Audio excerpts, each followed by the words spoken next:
Speaking of bringing back legends from the past, I record this on the eve of a terrible tragedy. I re-downloaded League of Legends because I am playing League Classic. I will be playing League Classic. I have not yet. Update literally just came out. Like, it just patched before I sat down to record. And I wanted to get my thoughts out on League Classic and everything that's come out about it before I actually play it. So, League Classic is this thing that got leaked. I talked about this last time. It got leaked, and then it was announced, it was confirmed, and there were many more we've learned basically everything about it in the time since. So a lot of people ask, hey, what's the deal with it? What is so special about quote-unquote old League? And I saw these people saying all the hype for League Classic is dumb. It's just going to be the same League of Legends, but with old shitty models and an old map. Who gives a fuck? And it's not going to be balanced. And those people are wrong. They are wrong, and they don't know anything that they're talking about. They know nothing about what they're talking about.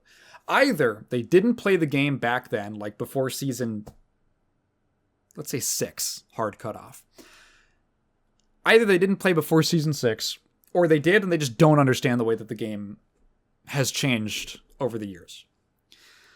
I feel pretty confident in my assessment of what old League of Legends was like because I wrote out all of these notes for what I was going to talk about and what the bullet points were and the big major design shifts that happened over the course of several years and several seasons.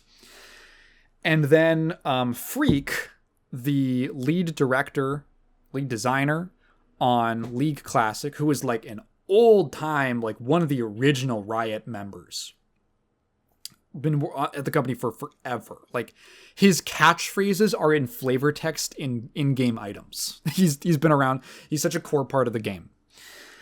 Freak is the director of League Classic, head of the project. He did a video going over every single thing that they did, some of the technical specifications or some of the technical work, and also why they made each version of each like champion and why they went with that version.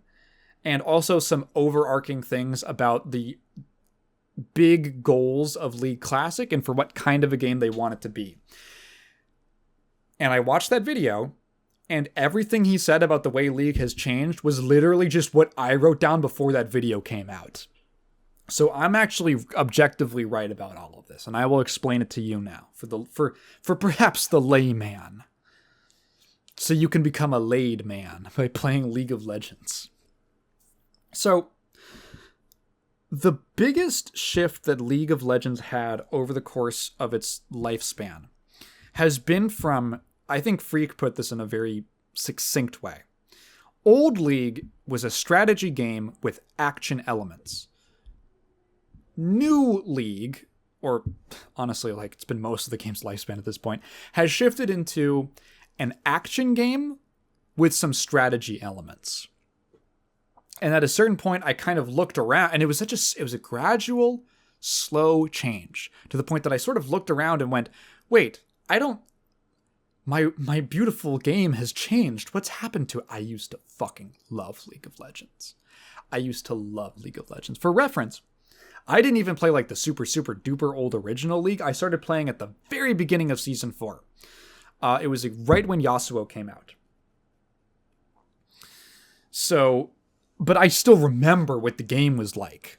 And I've done quite a bit of just like watching videos on the old game and paying attention to stuff and actually digging into how the game is designed.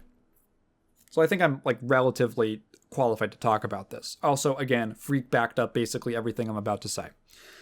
So, specifically, the way that move happened was a couple different factors changed. So for one of the big things that League Classic is doing, it's launching with 60 champions.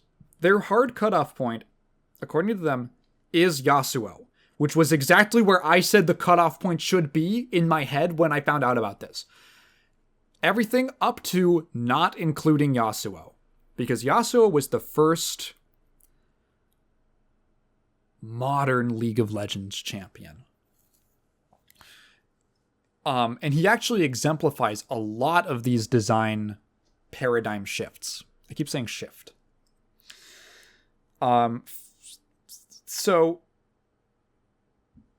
for one, taking all those champions off the game is just going to change the game inherently, right? It's going to change like the way matchups go, what you have to worry about. But also there are so many things like over the years, League got a lot of what they called, what the player base calls mobility creep. Mobility used to be kind of exclusive in League of Legends. Some characters had it, a lot of characters didn't. If you had it, it was a unique strength. Eventually, over time, as they started incorporating more action elements into the game, they realized, well, people like moving around and doing cool anime shit. So more and more champions have to be designed, they get designed with dashes and teleports and all these different like mobility options. That would have been overkill in the first 4, maybe even 5 years of the game. To the point where old champions literally just like cannot compete with new ones because the new ones are capable of so much more. This leads to a weird situation where a bunch of old champions start to get reworks to quote unquote modernize them. Does that mean make them better? No. It means to make them fit with the design ethos of a modern champion, having more mechanics, more utility, more mobility, so that they can just compete and be on the same level. So you get this weird situation where the old design is forced to warp around the new design. Taking all of that mobility shit off of the counter drastically changes the game. There is a much heavier emphasis then on positioning and decision making. In old League, whether or not you even took a fight was an important decision to make, because if you get caught out, if you don't have proper vision and you end up getting 2v1 because you went into you didn't have a lot of recourse. There wasn't a lot of like accelerant, get a reset on all my ability, hit 3 skills, get a reset on all my abilities, get a kill. I have 1,000 life steal and fucking cooldown reduction, and I reset all my abilities, and then I 1v2 and win, There wasn't nearly as much of that until you got like super duper ahead and you got a lot of items and you were really strong. With the focus on like micro mechanical execution with like mobility and a lot of skill shots, there suddenly becomes this X factor of what League players call skill, but I'll just call it like micro. So now, instead of like, should I take this fight or should I not? Am I strong enough to win this fight? And then within the fight, there's a little bit of mechanical execution of how I play the fight and position and move and maybe dodge things, play around cooldowns. Then it becomes all like the whole fight hangs on, can I just like out mechanics them, so to speak? Can I dash and dodge and hit my crazy fucking combo of abilities that gives me 10,000 true damage and resets all my moves and gives me a speed boost, so I can chase them down under tower and then not die and fucking flash over the wall? Which is a different game. It's just like a very different way to play the game. That's the other thing, is like over the years, they took out like most skill point and click abilities. They gradually made more and more and more characters skill shot reliant because there is quote unquote counterplay to that. Which kind of bothers me as like an idea, because it's like, okay, old Scion has a point and click stun with a relatively small range. People look at that and they say, there's no counterplay. He just clicks on you and you get stunned. The counterplay is, don't fucking be there, dude. The counterplay is, play around his range. Play around his cooldowns. The counterplay is, don't engage him on his terms. If he's ambushing you, ward the goddamn map. Get in. This is an information game.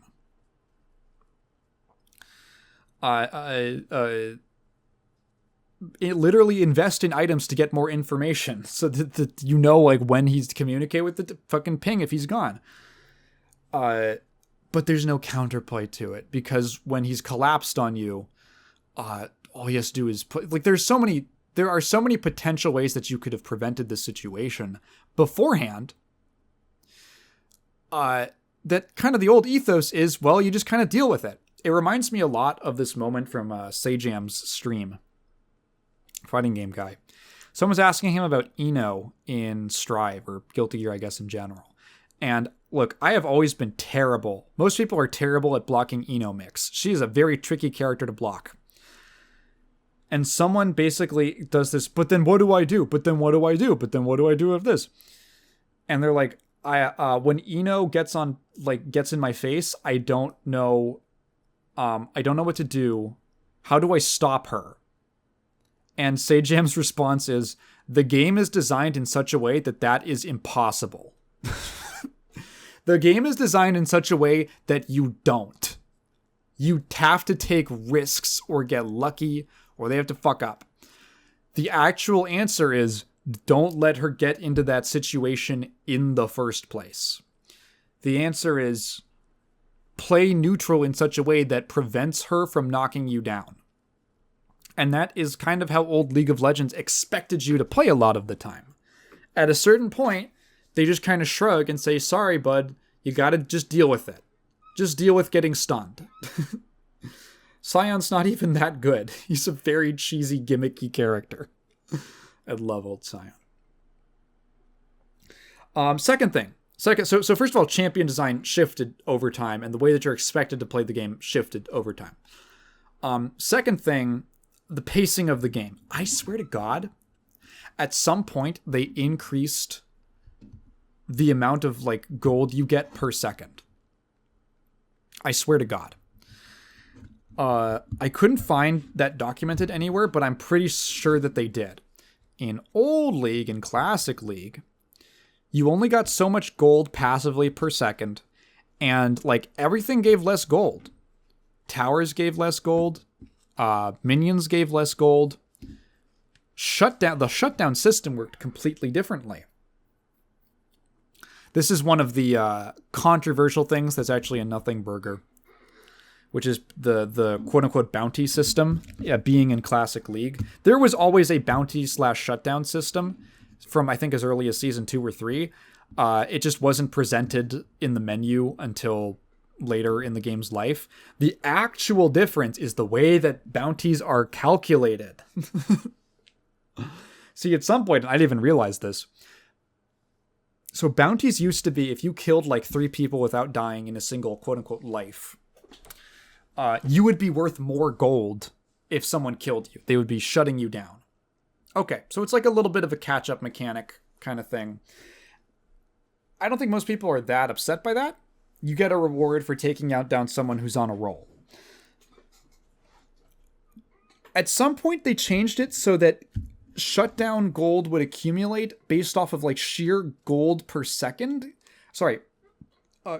The champion, like that player's gold generation on average based like compared to the rest of the game. Like their team and the enemy team.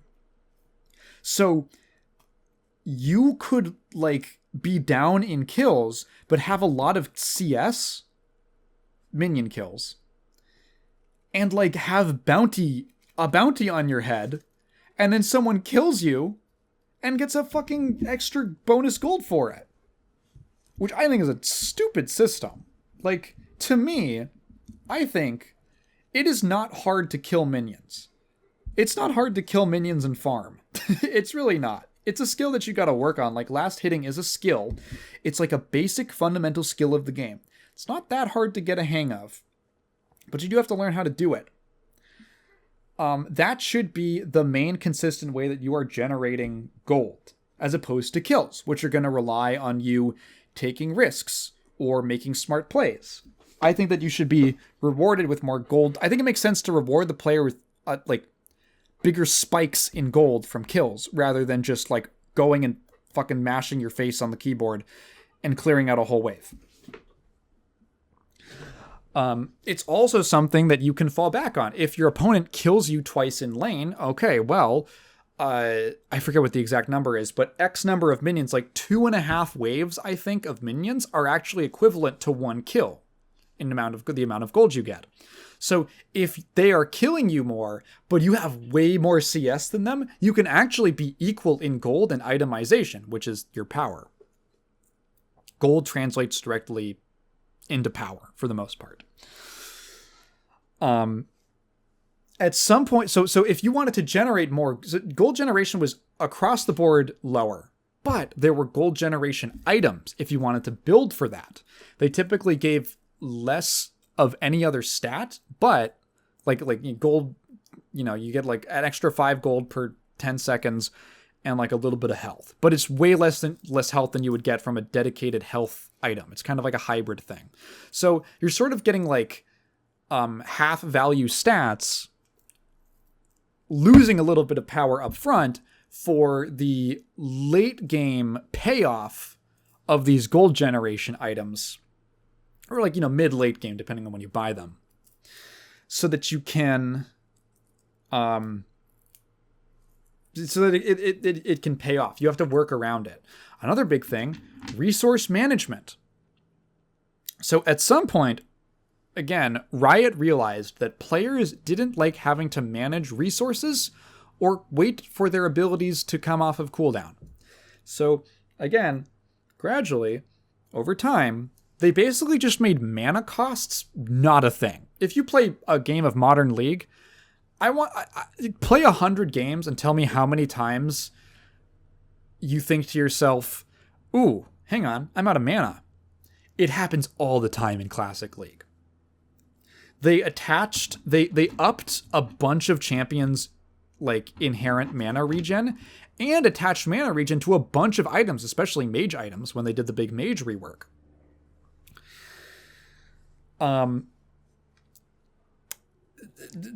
Mana conservation is like a genuine concern and a strategic thing that you can play around.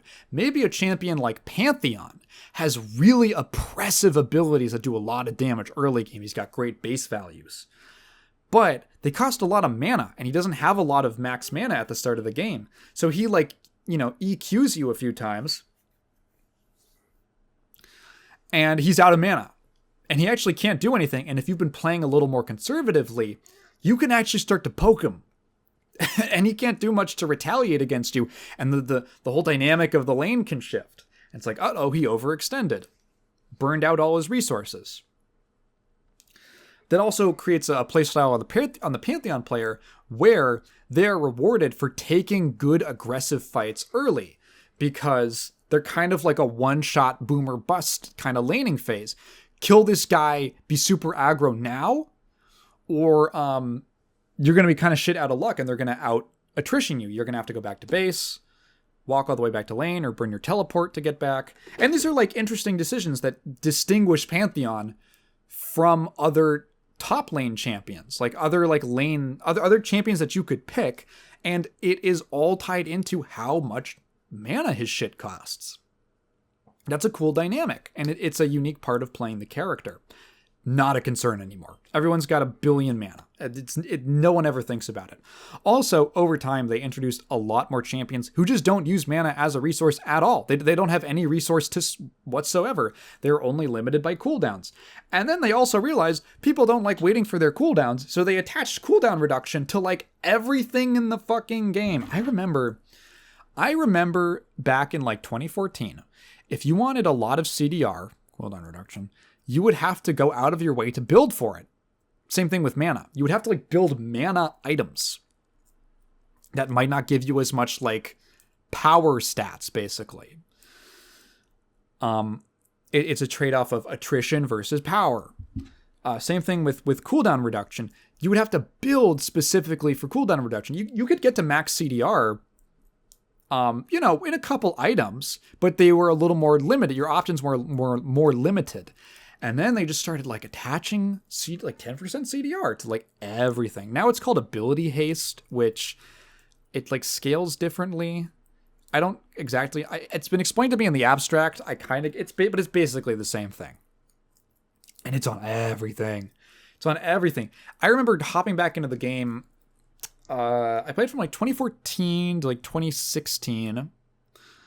Took a break of a few years because I was busy with high school, and then during the pandemic, I got back into League because like it was my last semester, and I was like, fuck it, online the first semester of COVID. Oh, it was like a vacation, dude. Being a senior in high school during that shit was so epic. It's like I didn't have to deal with all the bullshit and all the like really bad stuff that happened with COVID schooling. I just got to chill out and basically take an early graduation. And I played a lot of League of Legends, and I would look around and be like, where did all this cooldown reduction come from? Why am I hitting 40% so fast, which is your maximum? Why am I hitting 40% CDR so fast? And it's just because it's on everything. It's on like items, it's on runes, it's on they don't have anything else now. They don't have masteries anymore. Which combined with the lack of need to manage resources, cooldowns are also another form of resource, but the lack of managing any resources means that the game in general got really spammy. There was just so much fucking damage happening all the time because you could just toss stuff out willy-nilly and really face no long-term consequences. If you're spamming an old League, you're going to go out of mana fast. You're going to go as they call it. You're going to run out fast. And then you've got no power left unless you're like an auto attack based champion. And even then you might need your abilities for stuff. And it's like a serious thing you have to worry about. If you burn an important cooldown, you might not have it for a little bit. That creates a strategic opportunity for the opponent to be like, hey, Teemo's Q is on cooldown. That's like a 12-second cooldown. At rank 2, which is where it should be at right now. Time to all in. He literally can't do anything. Fuck this rat. And like everyone complained about Teemo because Teemo is like a classic scrub killer. If you just let Teemo burn his Q, his blind, you can just all in him. And all he can do is run away. His other abilities are a fucking speed boost and like a poison over time on his auto like basic attacks. And then level 6, the mushrooms, which are not a super big deal. You just jump on his ass and kill him. You have to understand a little bit of this, a little strategy, a little matchup knowledge. And then it was then also necessary on the Teemo player to basically conserve their one important move. Like they all centered around his whole game plan centers around the fact that he can Q you and run away and then poison and, dot you down. So don't burn the Q, man. Like these are important strategic decisions that become a lot less relevant when everyone has like 40% CDR off of 1 or 2 items.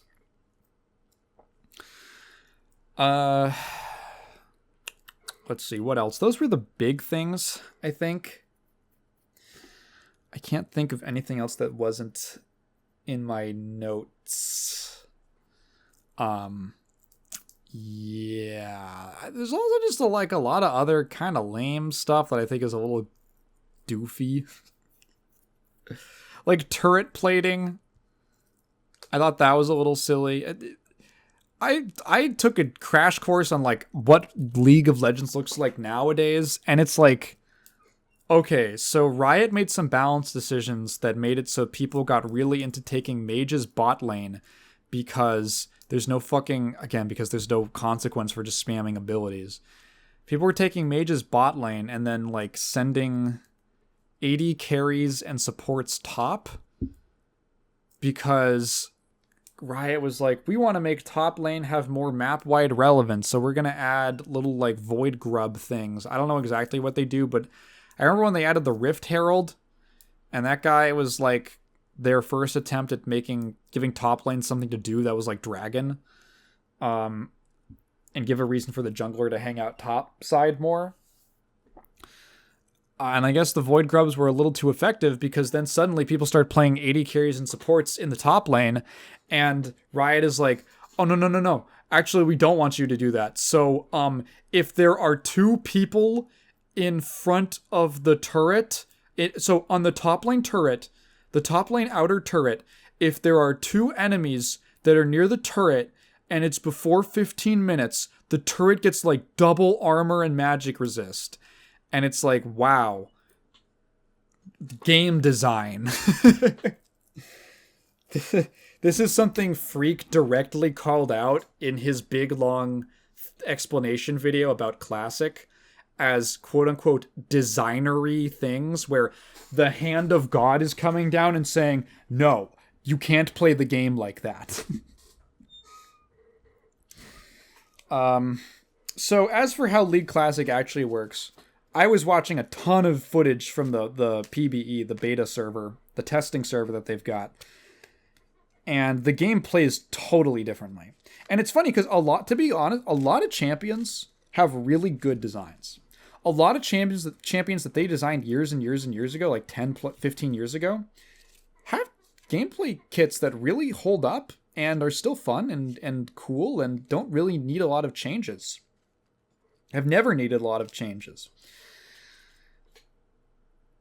And yet, the game still plays so differently. I mean, you can just tell by watching it. Just because, like, you know, you're playing Karthus mid, and the streamer or whatever, the YouTuber that I was playing is like, oh my god, I'm out of mana. Hang on, I have to think about the game differently. I can only harass my opponent in lane so much because I want to use my Q like bombs to farm minions. So I have to make notable trade-offs. Fights are a little more protracted. It's a little less soupy, although League of Legends team fights have always been very soupy. But they last a little longer because there's less just like, oh my god, fucking hit 3 moves and do like 1 trillion damage and then get a reset, blah, blah, blah, and then chase them down and get a huge move speed boost. There's less of that. And so certain like big game-changing ultimates, like Janna ult, are really key. They're really important now. Or getting a pick on someone before a team fight can completely shut it down. And it's really cool. To me, it's a really cool game of strategy with these exciting action elements and a couple characters who are, you know, maybe on the slower side, let's say more strategic, and a couple others who are more on the mechanical execution side for people who want to really practice and invest into that. It's got Ezreal, it's got Lee Sin, it's got these champions who are more skill shot based and they can do cool flashy plays. And that stuff is still fun in the old system, and it's impressive and cool, and it's a unique reason to play them. The biggest... So I should mention, League Classic is not a particular patch of the game. It is a remix, what they call best of kind of hits of League design from Season 4-ish to before. They started from a baseline of Season 3, and then they kind of picked and chose what are some cool old champion kits that got reworked, what are some cool items that used to be in the game, and, you know, this and that, and it's a mix and match. Some people were upset by that. I personally am not. I think that it's actually a really cool idea to take, because there's so many things that never existed at the same point in time. People are like, oh, OG Gangplank, you know? And I loved OG Gangplank. I loved Gangplank. Well, okay. Heart of Gold got removed in like pre-Season 3. So if you want it to be Season 3, you're not doing fucking Bankplank Gold Generation yar har har. You're not doing that build into like, doesn't it build on like Avarice Blade or something? You can't do that. There's cool old kits that never existed at the same time as one another.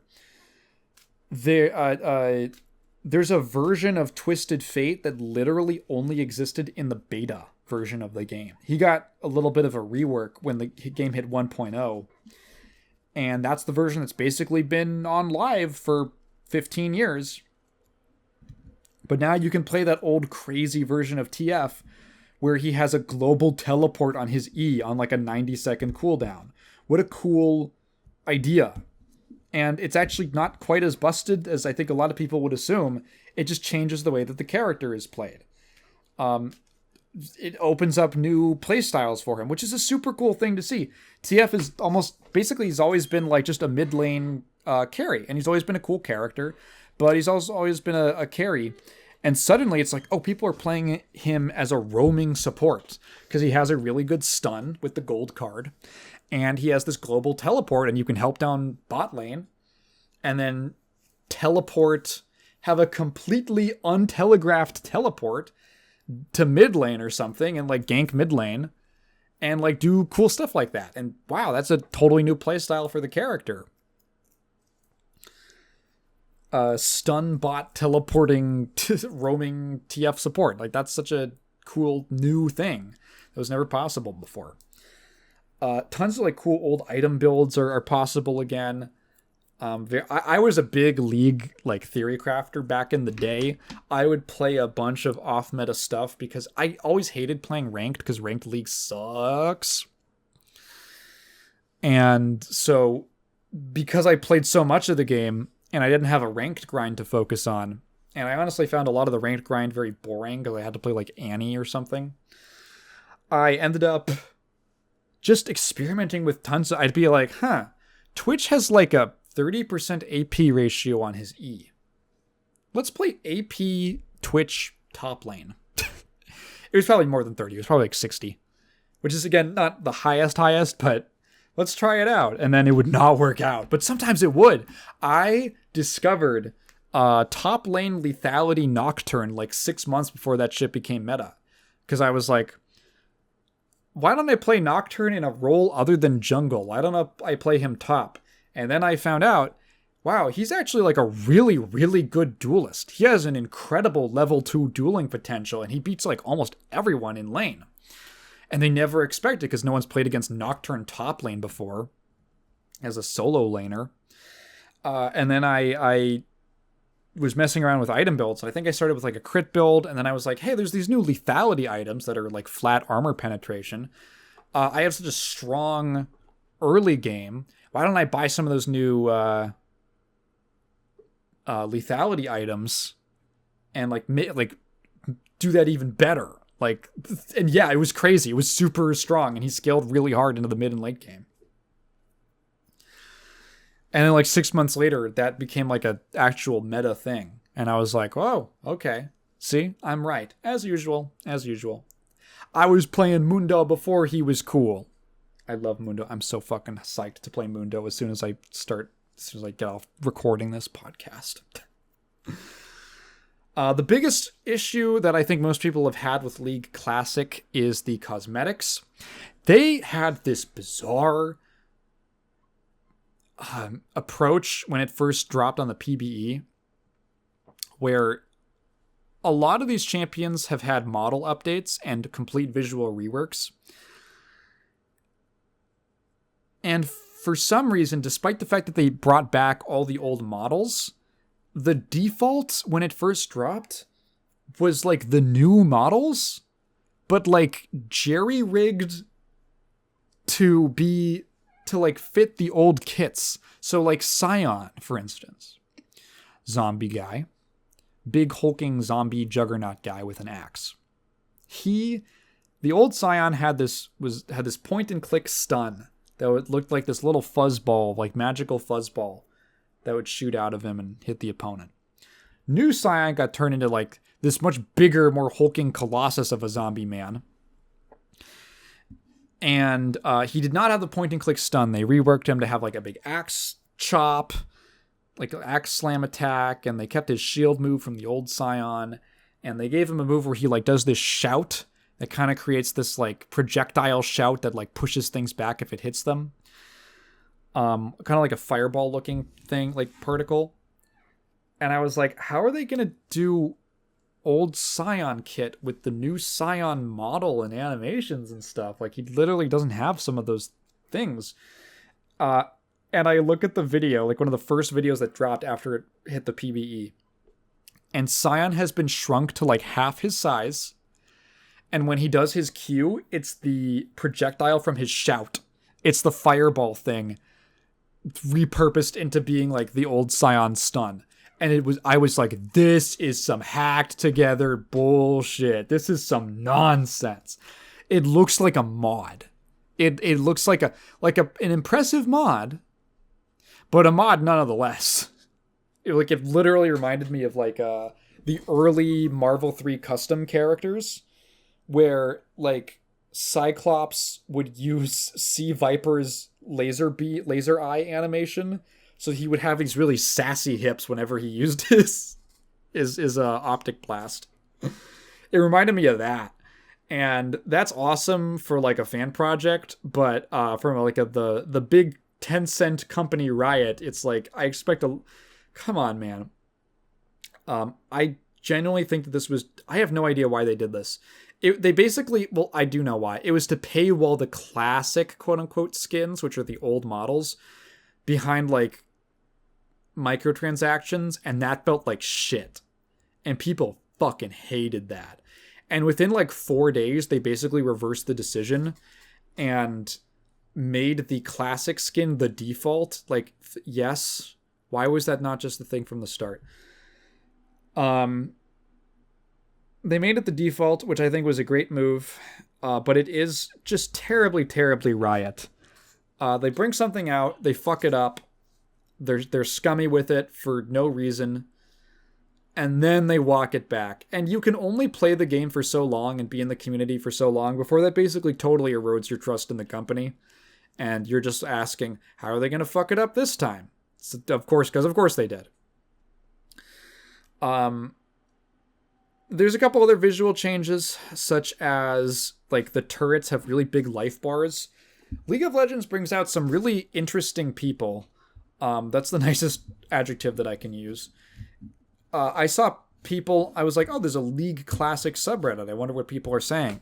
Someone posted just an image of like the big life bars, and they went, what the fuck is this shit, Riot? And that was just what they were mad about, was the big life bars, and not the little skinny ones from old League, which like, okay, this is clearly a readability thing.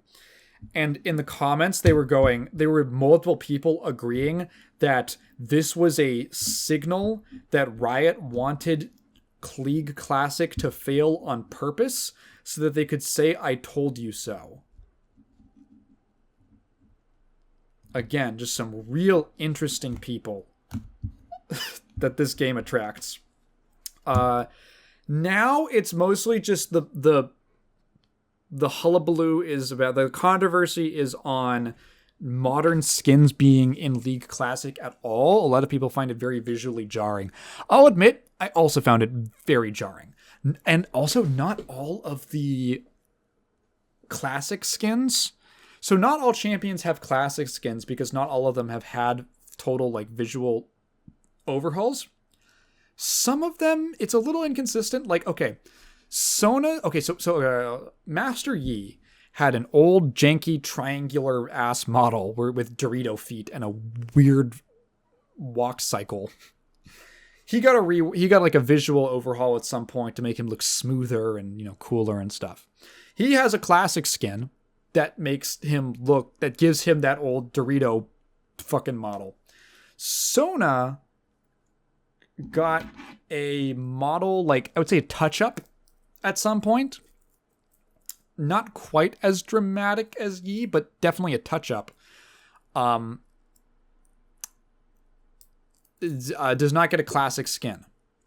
So it's a little inconsistent with how they're doing it or where they cut the line off for what champion visual updates are enough to warrant having a classic skin. So I also find that having like the modern models is very strange, and I am at the end of the day, I'm there for the gameplay, but visually it is a little disorienting. I actually got used to it while I was watching the footage, and it didn't bother me after a while, but I would definitely it was the right move to make the classic skins the default. And I would have preferred that in the first place if you'd asked me. On the modern skins, it's a little weird because, okay, so first of all, there's a financial incentive. Riot makes their money by selling skins. If you have this entire game mode where there is like a cutoff point for no skins past this point, that's a bit of a problem for a game that's unlike a WoW Classic where there's, a subscription that you're paying. So I get it. They still want to sell skins that are playable in every League of Legends mode because this is basically an alternate game mode for League. I also kind of get it because you have to ask what would be the cutoff, because even by season 4, there were some very nice looking, like quote unquote modern looking skins that were coming out. There were some nice looking skins that were coming out and some nice looking champion models, and it all kind of happened in pieces. You know, as Riot expanded, they put out a lot of champions. They also hired a lot of people. So the range of like visual quality just spans the whole gamut across those first 3 years. So what's the cutoff point? I don't know.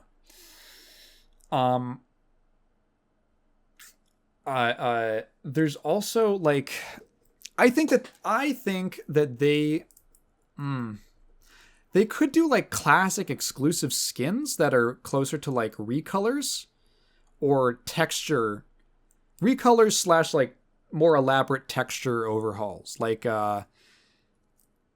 Annie has, I think, like a prom queen skin that just takes her default model and you know how like in Guilty Gear or some other anime fighting games, they'll have like, I remember Bridget has a couple different alt colors where, so I think like usually she's just wearing socks, right? Like regular length socks, but she has a couple colors where they just color her legs black to make it look like she's wearing tights.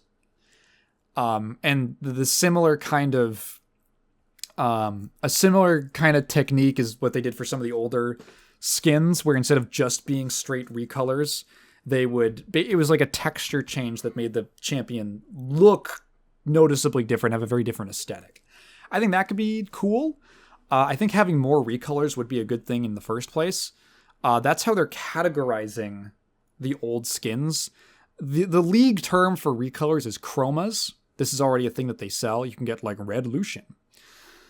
And I actually don't mind the chromas at all as they're implemented in regular League. I think it's kind of smart to have them have the old, like, skins on the old models use the chroma like subset, because chroma is basically just your like a sub skin, essentially. That's how it's coded in the interface.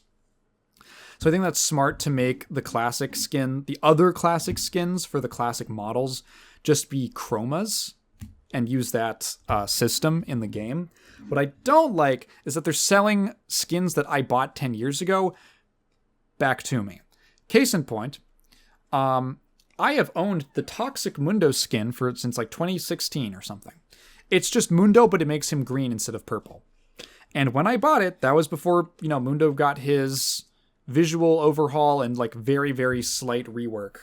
I think it's hilarious how much of him was unchanged. Perfect character designs. I've owned that skin for 10 years, and then a few years ago, they reworked Mundo visually. They gave him a whole visual overhaul, and whenever they do that for a champion, they also redo all of their, all of the like old recolor skins that used that old model, they would redo. Or I think just all their skins in general. All of their skins they would redo because they have like a new animation rig as well. So Toxic Mundo went from just being Mundo but green to like, they gave him like an actual new kind of design. I don't think any animation changes, but it's a model change as opposed to just like a color swap. So now, if I were to log in to League Classic, which I will be in like an hour or two, I would pick Mundo, and if I click on Toxic Dr. Mundo, I would be playing the new model reworked to have the old kit. And if I wanted to play the version of the skin that I bought in 2016, I would need to buy it again as a chroma in the classic store. And I just think that that's kind of stupid. I just think it's kind of dumb. Like, okay, new skins that people want, like skins that people haven't owned before. Sure. Yeah, that makes sense. You never bought that, you never owned it in the first place. But like, at least let me play with the fucking chroma of the thing I bought. Let me use the thing that I bought 10 years ago. I bought something 10 years ago, you changed it, now you're selling it back to me. And like, you understand this is a frustrating experience as a consumer. Digital ownership and stuff like that. That's my biggest gripe. Dude, I was looking back through, I downloaded the client last night and I was looking through it. And I forgot how many skins I own for League of Legends. I forgot how many I own. That's my biggest problem with it. It feels kind of scummy. But in general, I'm very excited for League Classic. I am very reassured by the direction of that the team is taking the game, or that they've stated they want to take the game in, to conserve that philosophy.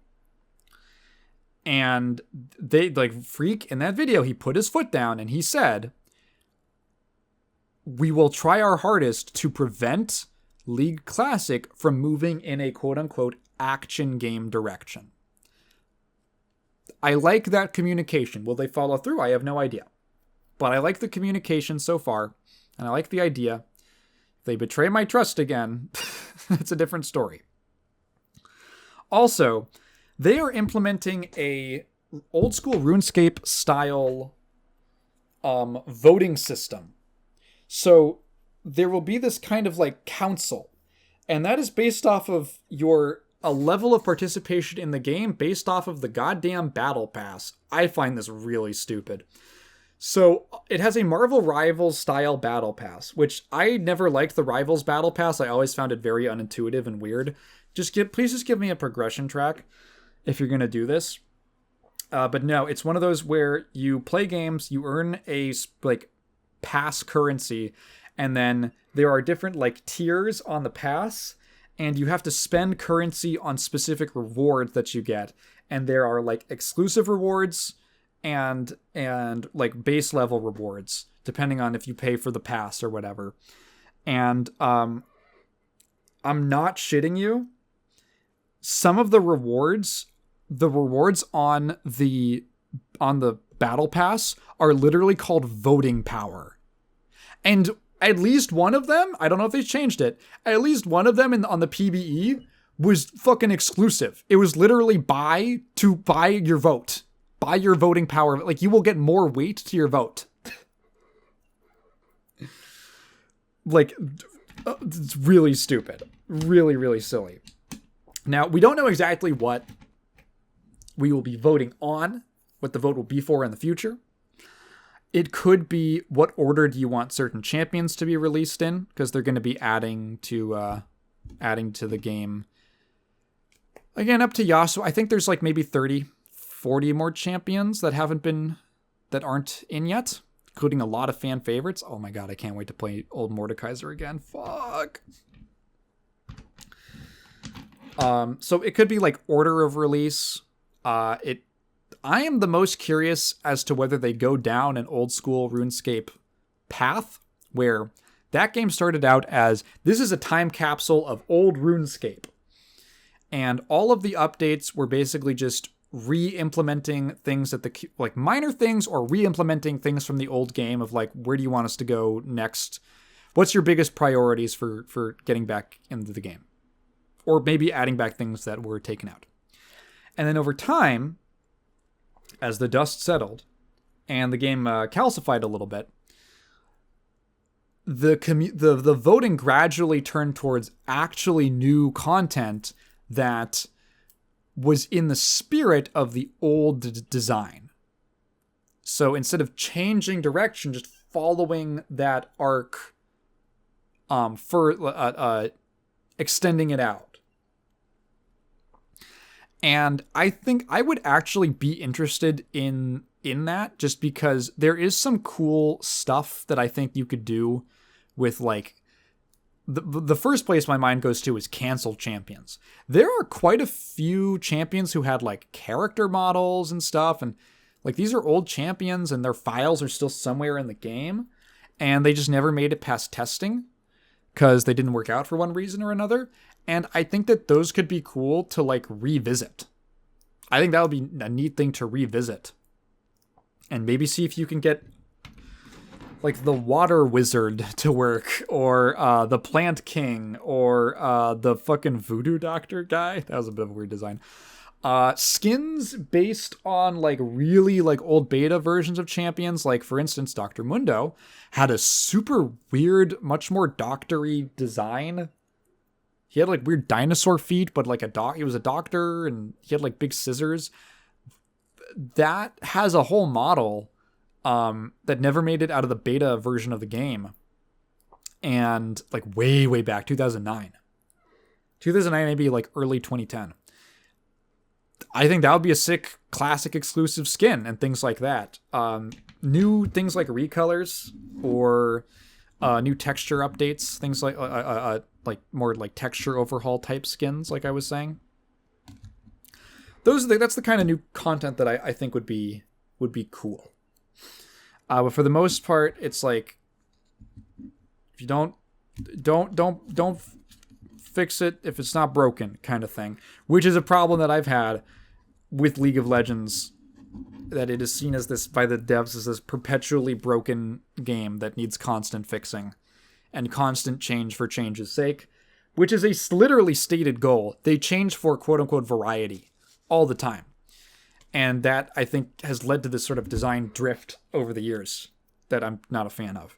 Oh, I touched on this a second ago. I guess I'll wrap up with this. Yasuo is the reason Yasuo is the hard cutoff is that he is the first modern League of Legends champion. He has no resource. He doesn't have mana or energy or anything. His secondary bar is this, like, flow thing that he builds up by moving, and then if he gets hit, he gets a shield. He has 2 different passives where he gets, like, extra cooldown reduction and critical chance. Of course, he gets CDR. He has, like, an infinite low cooldown dash that's literally, like, under a second. The catch is that you have to dash through a target. So you need, like, an enemy, and it has you can't dash through the same target more than, like, once every 10 seconds or something. But it's so, like, whoosh, whoosh, whoosh, whoosh, whoosh. He was the first, like, super mobile, super flashy, high execution, no resource, low cooldowns champion that they ever released. And Yasuo, like, literally completely changed the game. He completely changed the way the champions were designed. And he's the beginning of the move. He's the beginning of this the kind of slow frog boil, if you will. So, I'm excited for League Classic. I feel assured by the statements of the developers, and I hope it works out. I'll find out soon.